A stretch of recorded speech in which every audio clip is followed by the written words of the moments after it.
y is greater than negative x plus 4 is already in y equals mx plus b form. We can see that we have a slope of negative 1, that we are going to need a solid line because of the or equal to, and that we are going to shade up because it's greater than. We can also see that we should start at the point 0, 4, since that's our y-intercept. So here's the point 0, 4. Our slope of negative 1 tells us to go down 1 over 1, so I'll do that all the way across the grid.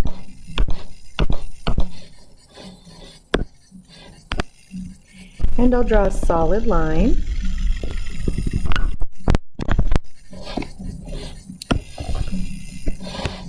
Since we had the or equal to, we need to label 2 points. Now, since I'm going to shade up, I'm going to label below the line so that I'm not in the shaded region.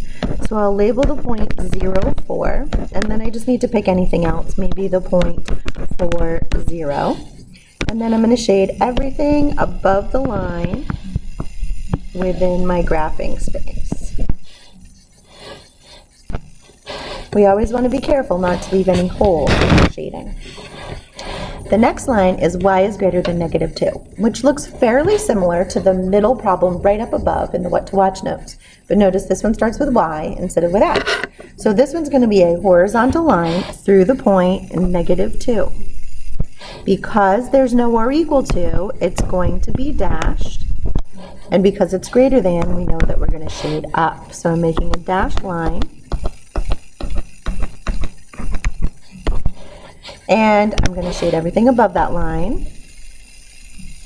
And just as with any other line, I need to make sure that I label 2 points. So I'm going to pick 2 points on this line to label. The 0, negative 2 of the y-intercept is a good choice, and then anything else that looks easy to label. So maybe 2, 4, negative 5, negative 2. Our next one is also in y equals mx plus b. We can see that we have a slope of 3/5 and that we start with a y-intercept of 0, negative 5. We are less than, so we know that when it comes time to shade, we're going to shade down, and that the line is going to be solid because of the or equal to. So I'm going to 0, negative 5. My slope says go up 3 and right 5. And I'll do that also down 3 and left 5 as much as fits on my graph. We set a solid line, so that's what I'm going to go for. And we're going to shade down because we're less than the line. We're also going to need to label 2 points above the line. Let me just complete my shading first. So I would probably label that y-intercept 0, negative 5, and then maybe this other point, negative 5, negative 8. Okay, down below here we have some other forms of the line, not just our simple vertical horizontal, but our slope-intercept. So 3x minus 2y is less than 10 needs to be solved for y, so that we can figure out how this is going to look. So I'm going to start by subtracting 3x from each side, and I have negative 2y is less than negative 3x plus 10. And then we need to divide both sides by negative 2, remembering that when we divide by a negative, that inequality is going to flip around. So we're going to have y is greater than 3x minus 5. So we're going to go to a negative 5 for our y-intercept, kind of like the last problem, and we're going to go up 3 and to the right 2 all the graph. Since we have a less than but no or equal to, this line will be dashed. Since the inequality ends up as a greater than after we've solved for y, that tells us that we're going to need to shade above this line. So we're going to shade everything in the region above the line. And as always, we want to label 2 points. So I'll start by labeling my y-intercept, and then maybe the point 4, 1. It doesn't really matter which 2 points you label. The next one is also a standard form. So we're going to start by isolating y just like we did before. So we're going to subtract 5x from both sides.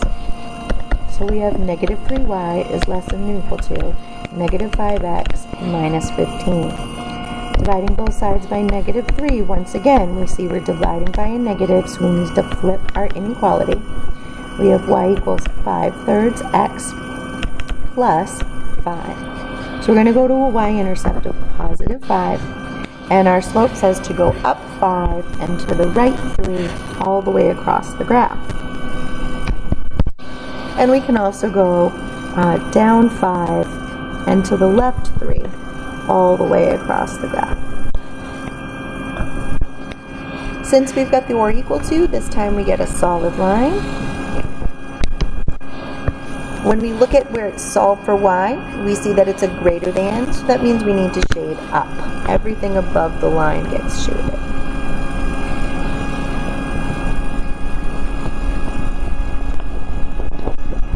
And then we need to go ahead and label 2 points on the graph.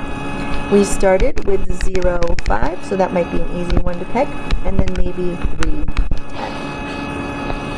Next we have an equation in point-slope form. So we know that this starts with the point negative 3, positive 3, and that we have a slope of negative 2. We can also see that we've got a greater than, so we're going to be shading up above a solid line. So I go to negative 3, positive 3, and I follow my slope of negative 2 all the way across the graph. And then we draw a dashed line because there's no or equal to. It was greater than, so we need to shade above the line.